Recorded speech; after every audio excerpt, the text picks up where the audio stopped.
पाकिस्तान में पेंशनर्स के मौजूदा मुतालबात मई 2025। इस्लाहात का यकसा नफाज। रिटायर्ड मुलाजमीन ख़ास तौर पर सिविल पेंशनर्स मुतालबा कर रहे हैं कि पेंशन इस्लाहात सिविल और फ़ौजी दोनों रिटायर्ड अफराद पर यकसा तौर पर लागू की जाए।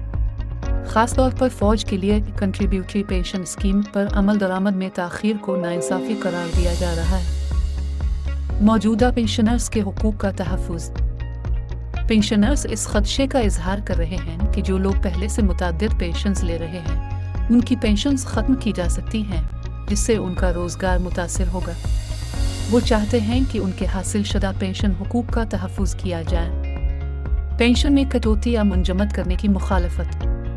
पेंशनर्स की तंजीमें आइंदा पेंशन में इजाफे को कम करने या रोकने की मुखालफत कर रही हैं, क्योंकि महंगाई के इस दौर में उनके अखराजात में मुसलसल इजाफा हो रहा है। रिटायर्ड मुलाजमीन को दोबारा मुलाजमत के हक के साथ पेंशन का हक।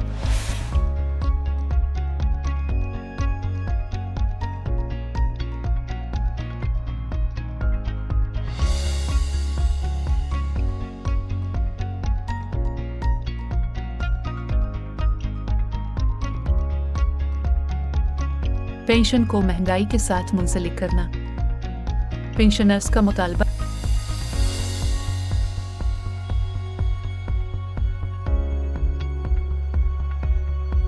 इस्लाहात में मशावरत।